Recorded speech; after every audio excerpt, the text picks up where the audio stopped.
Hi, Harry here for the Rant on June 27th.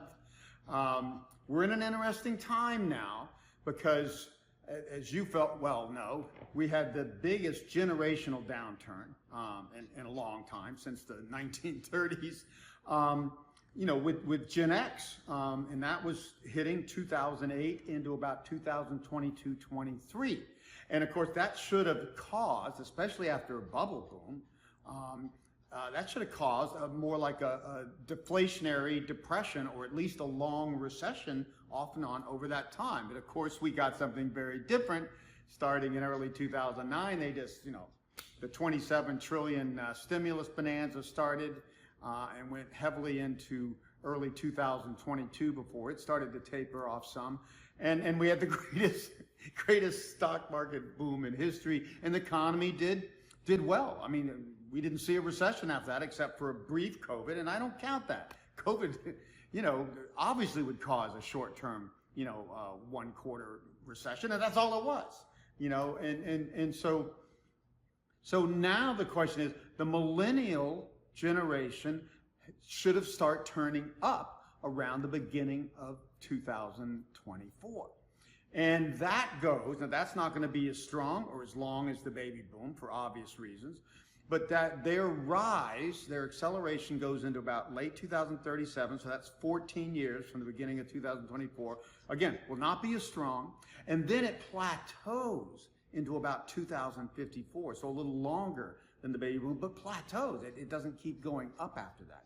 So this is going to be a very different boom, but the problem is that we never even came close to detoxing the debts and financial asset bubbles created during the baby boom. And in fact, what we did to stave it off was create a bigger artificial bubble. And again, I've written about this extensively, so I don't have to go into that. But this bubble is 16.3 years, okay, at this point.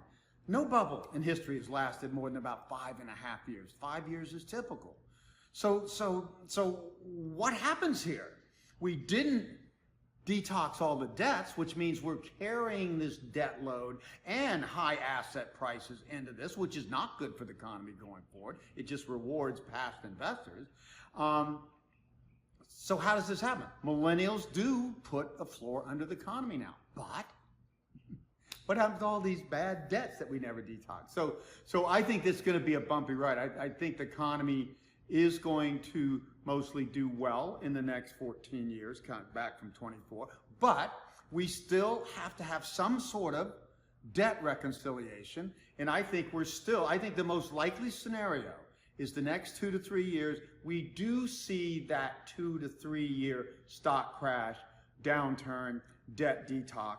And maybe it's not as bad as the early 30s, or as bad as it could have been, originally in this, but we do see something like that, but we don't know until it happens. I mean, this is so unprecedented, it goes beyond anything I've ever seen, and I've studied everything in history as far back as you want to go. So for now, the economy, after rebounding here, is starting to show signs of slowing. Biggest thing recently, new home sales down 13.7%, okay? So that is something we have to see. Is there follow through on that? Not. If that is that, then that is going to be difficult. First quarter GDP came down 0.5%. Okay.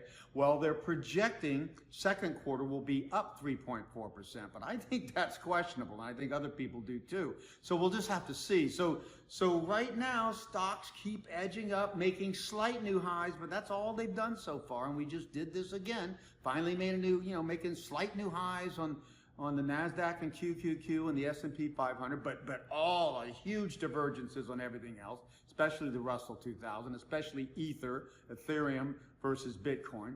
So we'll see. I think we should be obviously continue to be on the cautious side until we see how we really come out of this. One more comment I have to mention in this rant: Fred Smith, founder of FedEx, died at 80. He was one of the great entrepreneurs, and there were many. I mean, the baby boom was what I call a radical innovation generation, comes every other one.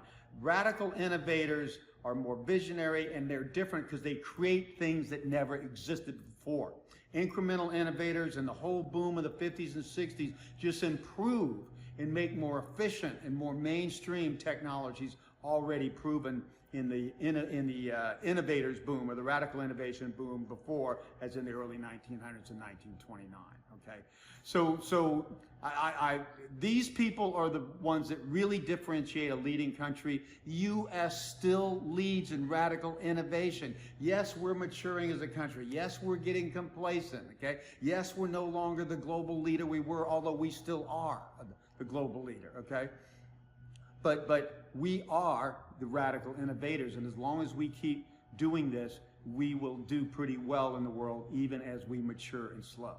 And again, people say, oh, FedEx, you know, obvious. No, it was not obvious in the early 70s when he came along. Banks would not even lend him money. He had a hard time raising money for his crazy vision. Who needs mail overnight? No, we can't live without it now. And that's like so many more. I mean, two of my favorites, Jeff Bezos. I remember many years ago, I ran a spoof in my newsletter somewhere saying, picture Jeff Bezos, and is he crazy or is he a genius?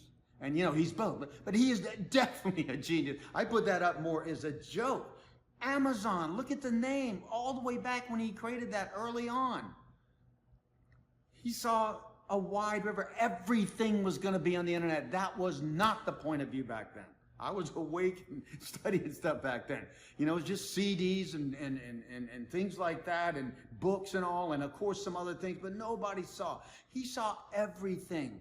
Otherwise, he wouldn't have named his company Amazon from the beginning. So he may look crazy, and I think he is a little crazy, but he is, I think, the third richest man in the world right now, and was number one for a while. This guy is a true visionary. Visionaries do something, see something big before it happens. And of course, with the whole PC revolution, hey, who's benefited the most? Bill Gates, Microsoft, but who was the visionary? Hands down to me, it was Steve Jobs. I've always said that. He saw it. He was the first person. I remember in the late 70s, he's sitting saying, you will have a supercomputer in your hand connected to the entire world. Nobody was saying that, you know? And that's what a visionary does. And the visionaries do often start industries and may or may not dominate. Even Henry Ford was the assembly line genius behind making cars mass affordable more than anybody thought, but he lost out in the end at General Motors, who were better marketers. So that's the way things go. But you know, we really need to cherish these type of innovators like Fred Smith. It is what keeps the U.S. ahead, even as we have high-priced labor, and even as we mature and age, like all developed countries are. But again, East Asia is aging the fastest, then Southern Europe, then Northern Europe, then North America. We still are the best house in the developed world as we kind of plateau into the coming decades. So again, long-term, America's in a good position. Short-term, we are rebounding, but the rebound is looking in question. We're going to have to track this very closely. But again, I think stocks are most likely just making new highs. Normally, when they make new highs, they will run another 10%. So if that looks like it's going to happen here near term, so some of us may want to get back in for a short run in stocks, and that's all. You know, let this thing go up, and I would say into late this year. So that's one thing some people want to play, is a rebound on one more set of new highs into late this year, maybe up as much as 5 or 10%, and then get out, because stocks are way overvalued, and this longest, biggest bubble has to burst at some point. So that's the number one thing I'm watching, and I'll let you know what I see on that week after week, month after month, until we get more clarity.